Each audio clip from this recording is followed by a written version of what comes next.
Welcome back, everyone, for the final time. This is the teacher leadership training offered by the Leadership Society of Arizona. It's the 9th lesson, and it's one of my favorites, so we save the best for last. Hopefully you enjoy it. But let's kind of go through our journey here as you've gone through this course.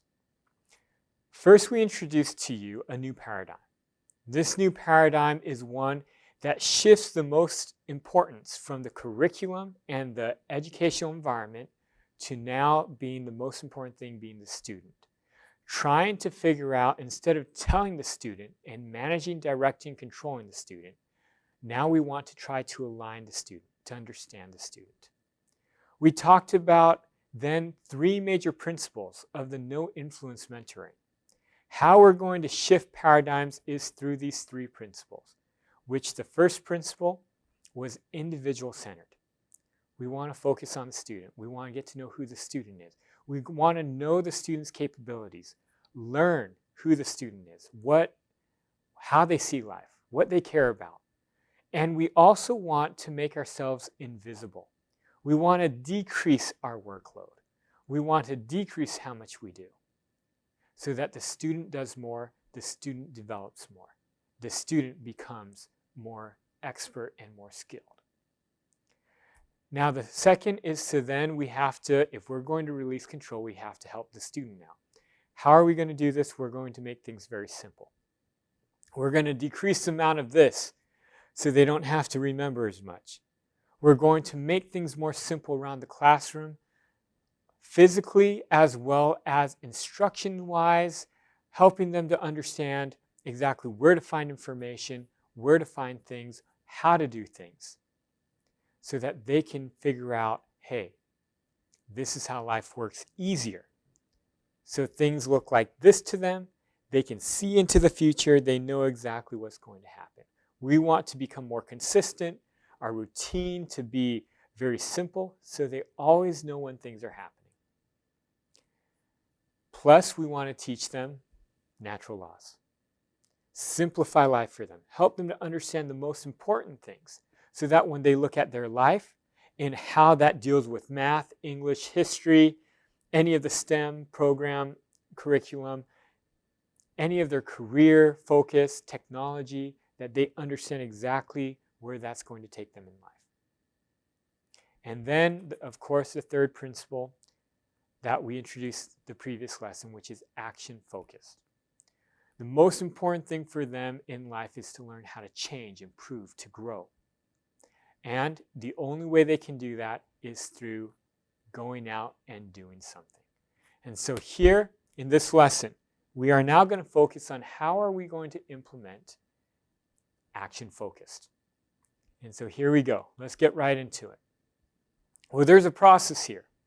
And of course, this process is kind of a very general one. So you can adjust it in the ways that you need to. But it goes like this. First, you got to find something your students are interested in, right? They have to want to do something. So you have to allow them to get into something that they care about. And this deals with the first principle. The more you get to know your students, the more you'll know what they care about, what they want to do. The second, identify something they can do in that area. Right? Now, this sometimes will deal with, well, one, this is dealing with principle 3, action focused. Getting them to do something. Now, sometimes they might not know what they want to do. This might be a difficult thing. So now we have to help your student figure out what they can do. This deals with the second principle. The more simple you can make this for them, the more you understand them, and you understand how they look at life and simplify it for them, the easier it is for them to figure out what they want to do. Or easier for them to figure out they want to do your homework. See, because here's the thing, is oftentimes students don't even know what they want. They have, all they realize is like little things in life, what they tend to like to do, what they tend to want. But it's very difficult then for them to actually connect the dots with how is this, what we're doing right now, going to affect me in the future? How is this going to help me? So the more you can actually simplify and help them to see where they're headed, the better it will be for them. So you have to help the student figure out what can they do. The second step, the next step is continually follow up with the student on how they are doing. Right? They're just a student, so they're not going to be consistent. They're going to forget. So once they figure out something they should be doing, that they can do, then the next step is for you just to make sure you have follow-ups with them. And the last, if you find they're not doing it, if you find they're having a tough time, it's taking too long, then maybe it's time actually to figure out something else to do. And you then repeat the process over and over again. And you repeat the process until you figure out something the student really wants to do. And if we do this, we can actually help these students to really get into it, really figure these things out. Now, once we get them to do something, there are certain things that if they do will help them more than others. And so I like to explain this by a house. So when you're trying to get your student to do something, there are things that are activities that you can get them to do. Sports, learn to read, do math, a lot of these different things. These things are good. It's things you can do inside the house. But no matter how many things you learn to do inside the house, it doesn't actually increase the foundation of the house. And so if we're looking at this like a student, and the stability of a student, and how much the student can learn, well, all the activities is not going to help them stabilize themselves. What really will help them stabilize and create a good foundation is doing things that help them to understand themselves, help them to understand life and how life works. And so these are the things we like to focus is more of the foundation and trying to get them to build their foundation rather than just do activities. Sometimes it's all you can do to get them to do an activity. So you have to judge and measure each student on what they're capable of doing. But there are three major things for building a foundation. And so let's go over some of these. The more you can get your students to do these three things, the better it will be for them, the more stable they will be, and the quicker they will do things. First, physical well-being. Of course, this is proven by science numerous times. The less stressed a person is, the better they're going to do, the more they're going to learn. Things that they can do is like meditation, getting more sleep, right? We have found that students who get more sleep, they tend to learn more and do better in school as well. Physical exercise. If the body is circulating, they're getting those endorphins, they're always going to be a lot more happier, a lot more eager to learn. And of course, eating a healthy diet also deals with this.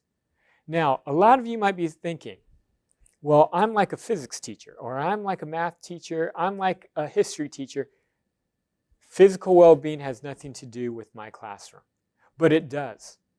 Because every teacher is hoping that as you teach them, they learn more, that they will do better and perform better on a standardized test. Well, they have found that students who get enough rest the night before, students who are eating a healthy diet, students who are exercising and meditating and doing things to calm themselves down, they do better. They learn more. And so this actually can integrate into any classroom. Because if you help a student with this, they actually will learn more in your class. They will do better on your tests. The next category here is natural laws and logic. Anything you can get a student to do to reinforce those natural laws that we've gone over in this course, to reaffirm to them and help them see and experiment on some of these natural laws. For example, utilizing expertise. Anytime you can get a student to help and realize, hey, maybe if you partner with this smart student in the class and do your homework with them and utilize their expertise, that things will go better for you. The more a student can experiment with these natural laws and see that the outcome is easier, better for them, allows them to do more in life, the more stable a student will be. And so if you need to go back to that lesson to remember what the natural laws are that we feel are most valuable, or if you have some natural laws of life that you feel are the most valuable, anytime you can get the student to do something in that area and experiment with that, the better it will be for them. The more they will be able to look into their future and really figure it out and know and understand what's going on. Now, the second one is anything you can get the student to do to help them to understand and learn who they are, what their talents are, what's going on in terms of where they come from, their family, their history, learning about what they enjoy, what they're really good at. All of these things, whenever they can do something that teaches them this and explores this, the better it will be for them. Whether it's an assignment on identifying what their dream is and detailing out what they hope in life at this point. Whether it's going back and talking to their parents about their occupations. Whether it's going through and actually trying to do something that they enjoy. Maybe they really do enjoy math and getting them to implement it in life some way so that they learn, is this what I want to do for my life? Anytime you can get them to know who they are, the more stable they will be. The way I like to explain this personal identity thing is with Kung Fu Panda. I'm assuming everyone has seen the movie before, but if you haven't, in a nutshell, the movie is about a panda who actually is adopted by this goose and then grows up to figure out that he is a dragon warrior, which is a martial arts person who should be able to save the entire village. Now, one of the things I always ask is when Po was growing up, he was very unstable with himself, not too sure, always stressed, doesn't seem very confident, especially at the beginning of the movie. And I always ask the students, well, why do you think this is? And they say, well, I don't know. They mention some things. Well, maybe, he didn't have enough experience in Kung Fu or whatever it might be. And I told him, no, that's not it. The biggest issue the panda had was he thought his father was a goose. And they laugh and they say, well, what does this thinking your father's a goose have anything to do with it? I said, look, what happens when you're a panda and you think your father's a goose? Well, you're going to try and do what you see your father is doing. But geese do something very different than pandas. See, geese cook and they make tofu soup or whatever, right? They fly, they do things. But it's very different than what pandas do. What do pandas do? Pandas do Kung Fu, of course. But no, pandas, they have different limbs. So they will never be able to fly. What happens when Po tries to fly his whole life? Well, first, if he thinks his father's a goose, he thinks he's supposed to fly. He's going to try to fly. He's never going to be able to fly. So he's always going to think he's a failure, like he's not good enough. It's going to make him very, very, very worried, stressed, and not confident about himself. As soon as Po can figure out that his father is not a goose, it has a lot of ramifications in what he tries to do, how successful he thinks he is, right? And this is one key of realizing, students, it is very important that every person tries to help students develop and understand who they are, understand what they were built for. Because as soon as Po figures out who he is, and that his father is not a goose, he starts to realize what he was meant to do in life. And this is the whole crux of what this whole model is trying to do. As soon as students figure out who they are, it allows them to do better in every subject, whether it's math, English, history, whatever it might be. Because what happens when you think you're supposed to be good at something? If Po thinks he's supposed to be good at cooking, what happens? He's less likely to ask for help. He's more likely to try to do it on his own. And as he does that, he's going to figure out, he's going to try to do it. And as he does it, he's going to figure out he has to work hard. He isn't as successful.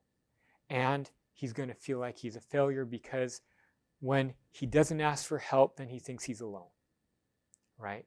But as soon as students figure out who they are, then they're able to figure out how to do every different subject.